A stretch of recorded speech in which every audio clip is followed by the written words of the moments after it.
बागेश्वर जनपद की कांडा तहसील में गुलदारों का आतंक लगातार बढ़ता जा रहा है। सोमवार को दिन दहाड़े दो गुलदारों के कॉलेज परिसर के बिल्कुल नजदीक दिखाई देने से इलाके में हड़कंप मच गया।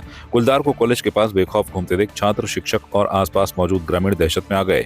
आनन फानन में लोग सुरक्षित स्थानों की ओर भागे, जिससे कुछ देर के लिए अफरा तफरी का माहौल बन गया। घटना का वीडियो छात्रों और ग्रामीणों ने मोबाइल में रिकॉर्ड कर सोशल मीडिया पर साझा किया, जो तेजी से वायरल हो रहा है। वायरल वीडियो में साफ देखा जा सकता है कि दोनों गुलदार कॉलेज की चढ़ाई के पास बिना किसी डर के टहलते नजर आ रहे हैं। इस सीज़न में जंगली जानवरों का गतिविधि बढ़ जाती है, तो बागेश्वर वन प्रभाग उसके लिए पहले से ही प्रोएक्टिव रूप से काम करके हमने एक प्लान बनाया है, जिसमें हर एक रेंज अपने स्तर पे एक टीम गठित कर रही है। अपने स्तर पे एक टीम नहीं है, टीम में 3-4 टीम है जो अलग अलग टाइम पे अलग अलग जगह पे गश्ती करेंगी। और सबसे पहले हमने सेंसिटिव एरिया जो है, जैसे जहाँ पे गुलदार का ज़्यादा कोई घटना या फिर आवाजाही जो होता है उसकी जो जानकारी है, जो हॉटस्पॉट है जहाँ पे ज़्यादा आता है, ये संदेश मैं आपके माध्यम से भी पहुँचाना चाहूँगा। साथ ही साथ हमारा स्टाफ सब जगह ये पहुँचा भी रहा है। और इसके लिए हम लोग ड्रोन का भी इस्तेमाल करेंगे, ताकि हॉटस्पॉट पता चले और उसके अनुसार हॉटस्पॉट एक क्रिएट कर लें कि कहाँ पे ज़्यादा एक्टिविटी हो रही है, और फिर उसके हिसाब से नियमानुसार एक्शन। सिर्फ प्यार ही एक जज्बात नहीं होता, अपनों के साथ घर बनाना भी प्यार होता है। आप इस धूप में कितनी अच्छी। और ट्रूमेट अप्लायंसेस के साथ आपका दिल और घर दोनों चले परफेक्ट सिंक में। ट्रूमेट अप्लायंसेस के साथ लिखिए एक नई कहानी और देखिए हमारी फिल्म गुस्ताख-ए-इश्क, जो आ रही है 28 नवंबर को सिर्फ थिएटर्स में। दून मेडिकल कॉलेज अस्पताल की इमरजेंसी एक बार फिर अव्यवस्था और सुरक्षा चूक के कारण सुर्खियों में आ गई है। रविवार देर रात अस्पताल की इमरजेंसी में युवकों के दो गुटों के बीच जमकर मारपीट हुई। हालात उस समय बिगड़े जब घायल युवकों को इलाज के लिए इमरजेंसी लाया गया और उनके पीछे दूसरा गुट भी वहां पहुंच गया। प्रत्यक्षदर्शियों के अनुसार इमरजेंसी परिसर में दोनों गुटों के बीच कहासुनी के बाद हाथापाई शुरू हो गई। बीच बचाव के लिए पहुंचे अस्पताल स्टाफ के डॉक्टरों के साथ भी अभद्रता की गई, जिससे डॉक्टरों में भारी आक्रोश फैल गया। सुरक्षा व्यवस्था नाकाफी होने से नाराज डॉक्टरों ने विरोध स्वरूप इमरजेंसी के गेट बंद कर दिए। घटना के दौरान कुछ समय के लिए एम्बुलेंस भी बाहर ही रोकनी पड़ी, जिससे अन्य मरीजों को परेशानी हुई। सूचना पर पुलिस मौके पर पहुंची और स्थिति को नियंत्रित करने की कोशिश की। डॉक्टरों को समझाने के बाद इमरजेंसी को दोबारा खोलने की प्रक्रिया शुरू की गई। पुलिस मामले की जांच कर रही है। वो सिनेरियो इतना वर्स्ट था कि मतलब उनने वहाँ पे किसी को नहीं देखा, ना हम डॉक्टर्स को, ना पुलिस वालों को, ना हमारे गार्ड्स को। उनको सबको बेयर आउट, कट ऑफ करके, मार पीट के सबको इधर उधर करके वो कॉन्टिन्यूस फाइट चली around 1.5 hour within emergency.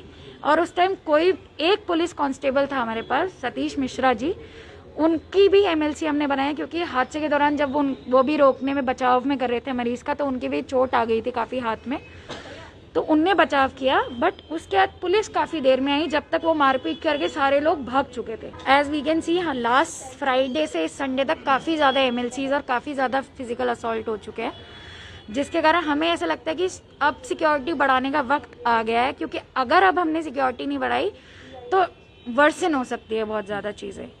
May be it can cause मोर, जो बोलते हैं ना, ड्रॉबैक्स लेके आ सकती है हॉस्पिटल के लिए, क्योंकि हमारे हेल्थ केयर सेक्टर में अगर ये सब कुछ हो रहा है विद इन हमारे सामने, जब सब कुछ थे, पुलिस थी, गार्ड्स थे, उनके ऊपर तक उन लोगों ने मारा है जो अल्कोहल बिंज्ड में थे। उनको ये भी फर्क नहीं पड़ रहा था कि वो अस्पताल में है, ये बोलने के बावजूद कि अस्पताल में हमें मरीज का ट्रीटमेंट करना है, आपके अलावा और भी मरीज है यहाँ पे। बट उनने वो कुछ नहीं सुना, वो सिर्फ तोड़म फोड़म मार पीटी में, क्योंकि सब दारू पी के थे, उन्हें कोई मतलब नहीं था इस वारदात से कि वो कहाँ है और कहाँ नहीं है। ये सारा का सारा हमारा वीडियो रिकॉर्डिंग में आया हुआ है कि किस तरीके से मारपीट हुई है। मारपीट के बाद हमने देखा कि एक व्यक्ति को बहुत ज़्यादा चोट लगी हुई है, अभी तो वो स्टेबल है, पर उसको काफ़ी इन्होंने, इन्हीं में से 2 पक्ष में से एक पक्ष का था जिससे कि इन्होंने बहुत मारपीट कर दी। इसकी रिपोर्ट हमने रात को ही पुलिस को दे दी थी, और पुलिस की तरफ से भी हमें बताया गया कि उन्होंने भी दोनों तरफ से एफआईआर लॉन्च कर रखी है, और उन लोगों की जो भी इन्वॉल्व थे उनकी अरेस्टिंग हो रही है। सिर्फ प्यार ही एक जज्बात नहीं होता, अपनों के साथ घर बनाना भी प्यार होता है। आप इस धूप में कितनी अच्छी। और ट्रूमेट अप्लायंसेस के साथ आपका दिल और घर दोनों चले परफेक्ट सिंक में। ट्रूमेट अप्लायंसेस के साथ लिखिए एक नई कहानी। और देखिए हमारी फिल्म गुस्ताख इश्क जो आ रही है 28 नवंबर को सिर्फ थिएटर्स में।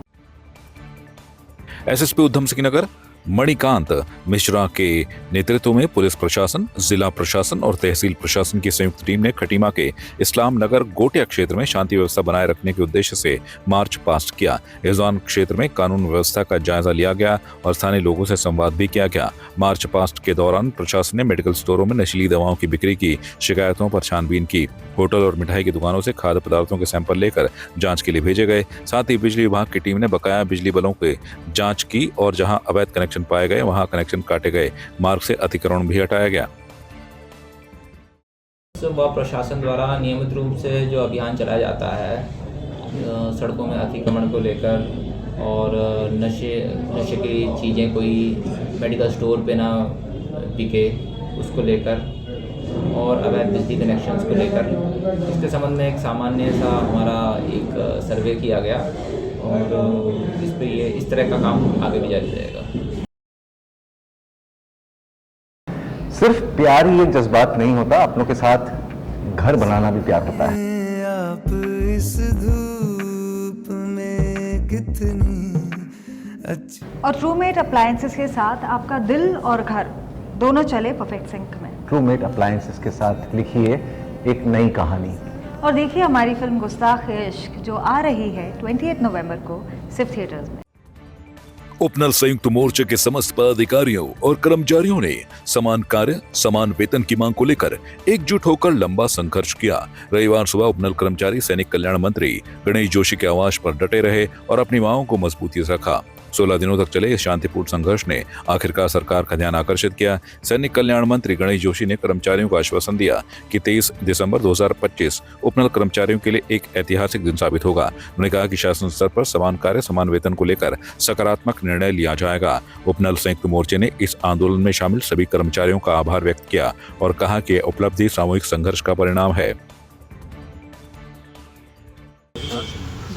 तुम्हारी राय हमेशा रखता हूँ। बिल्कुल सर, बिल्कुल हम हमारे गार्जियन है सर। अभी सबसे बात करी मैंने। जी सर। तो विचलन से हो रहा है, तो कुछ सुनिए, कुछ चक्कर प्रसाद मत हो। जी ठीक सर। मुख्यमंत्री की पावर होती है विचलन से। हाँ वो तो है। तो उससे करा देंगे उसको। जी सर। अभी क्या जैसे हम 23 तारीख का वेट करें और नहीं तो 23 तारीख को फिर कम मैं कह रहा हूँ, देखो मैं आपको मैंने इसलिए आपको 23 तारीख बोला क्योंकि सरकारी सिस्टम में टाइम लगता है। बिल्कुल सर, आपका आशीर्वाद होना चाहिए, बाकी हमें क्या चाहिए आपने कह दिया, बहुत बड़ी बात है। सिर्फ प्यार ही एक जज्बात नहीं होता, अपनों के साथ घर बनाना भी प्यार होता है। आप इस धूप में कितनी अच्छी। और ट्रूमेट अप्लायंसेस के साथ आपका दिल और घर दोनों चले परफेक्ट सिंक में। ट्रूमेट अप्लायंसेस के साथ लिखिए एक नई कहानी। और देखिए हमारी फिल्म गुस्ताख इश्क जो आ रही है 28 नवंबर को सिर्फ थिएटर्स में। कभी स्केटिंग की पहचान रहे मसूरी ने एक बार फिर अपने स्वर्णिम खेल इतिहास की झलक दिखाई दी। मसूरी से दिल्ली और मसूरी से अमृतसर तक हुई ऐतिहासिक रोलर स्केटिंग रैलियों की स्वर्ण जयंती पर उन जाबाज खिलाड़ियों को सम्मानित किया गया जिन्होंने स्केट्स पहनकर पहाड़ों से मैदान तक देश का नाम रोशन किया था। मसूरी स्पोर्ट्स एसोसिएशन की ओर से आयोजित समारोह में नगरपालिका अध्यक्ष मीरा सकलानी ने 14 पूर्व स्केटरों को शॉल, प्रशस्ति पत्र और स्मृति चिन्ह भेंट कर सम्मानित किया। मुख्य अतिथि उत्तराखंड के पूर्व डीजीपी अनिल रतूड़ी ने कहा कि मसूरी में स्केटिंग का इतिहास लगभग 200 वर्ष पुराना है। 200 वर्ष से स्केटिंग का एक केंद्र रहा है और यहाँ एशिया का सबसे बड़ा स्केटिंग रिंक द रिंक हुआ करता था और एक अन्य skating rink the standard rink mall road पे जहाँ गढ़वाल मंडल विकास निगम की बिल्डिंग है वहाँ हुआ करता था। आज़ादी के बाद युवा युवतियों ने देश और अंतर्राष्ट्रीय स्तर पर रोलर स्केटिंग में अपना नाम मसूरी से बनाया। खेल की भावना बहुत भीषण थी यहाँ और यहाँ प्रतिवर्ष एक राष्ट्रीय स्तर की प्रतियोगिता होती थी। 1975 में देहरादून, मसूरी देहरादून से होते हुए दिल्ली, अमृतसर के लिए श्री गोपाल भारद्वाज, श्री अजय मार्ग एवं अन्य हमारे साथीगणों ने एक रैली निकाली थी जिसे देश के लोगों ने हाथों हाथ लिया था। आज 50 वर्ष की वर्षगांठ पर यहाँ मुझे सुअवसर प्राप्त हुआ है उसका स्मरण करने का और मैं खुद भी एक रोलर हॉकी का खिलाड़ी रहा हूँ और अंतर्राष्ट्रीय स्तर पर मुझे भारत का प्रतिनिधित्व करने का अवसर मिला था।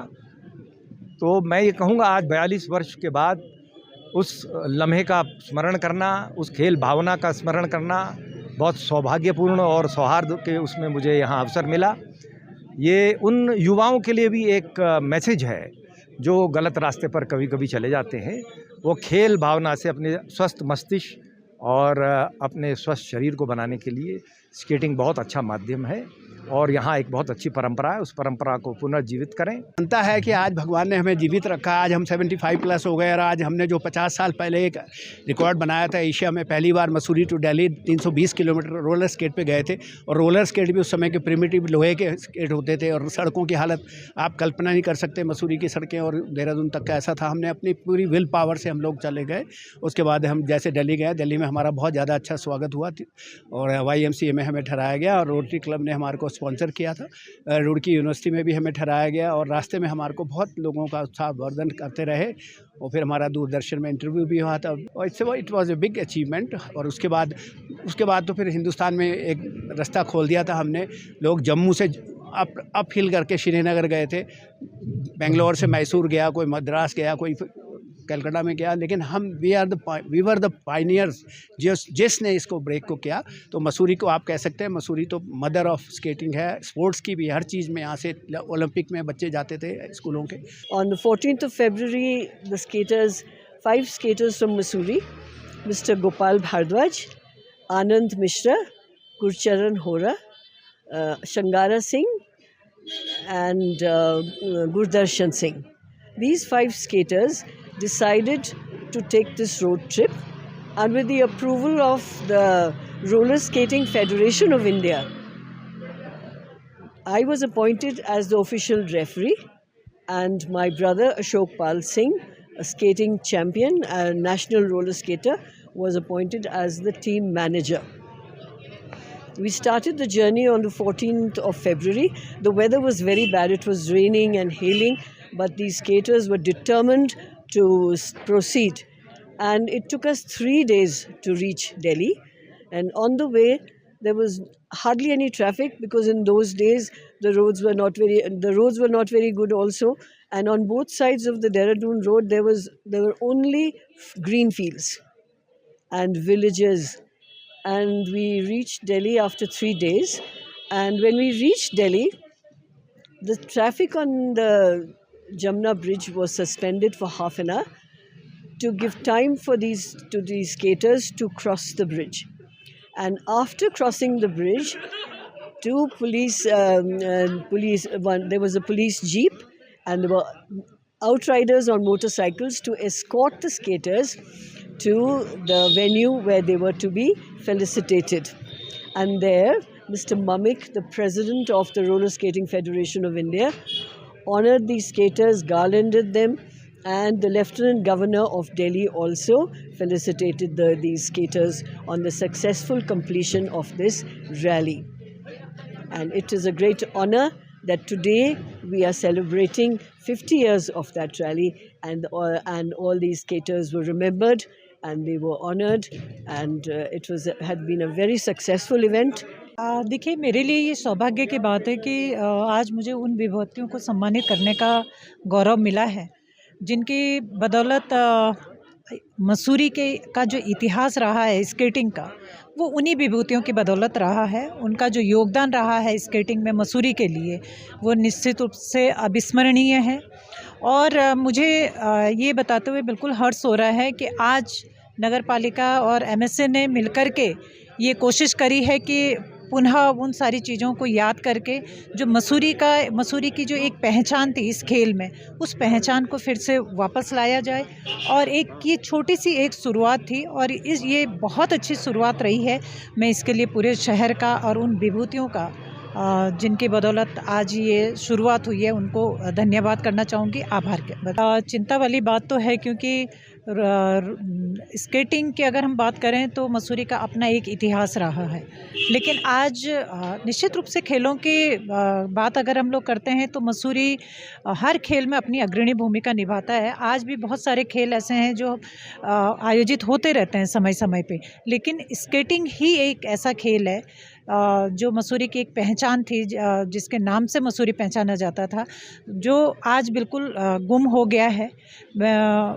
मैं कोशिश करूँगी यहाँ के जितने भी खिलाड़ी हैं और यहाँ के जो चाहे वो MSA हैं या खेल से संबंधित और भी जो संगठन हैं, उनके माध्यम से कि किस तरह हम बैठ करके इस पे बातचीत करेंगे, मंथन करेंगे कि किस तरीके से हम इस खेल को वापस पुनर्जीवित करें इस शहर के अंदर और फिर से जो मसूरी का इतिहास है उसको दोहराएं। आपकी इस पर क्या राय है, हमें कमेंट कर जरूर बताएं। इसके साथ ही आप हमारे YouTube चैनल को सब्सक्राइब कीजिए। आप हमें Facebook, Instagram, Twitter पर फॉलो भी कर सकते हैं और संवाद 365 के साथ एक क्लिक में जुड़ने के लिए डाउनलोड कीजिए संवाद 365 ऐप।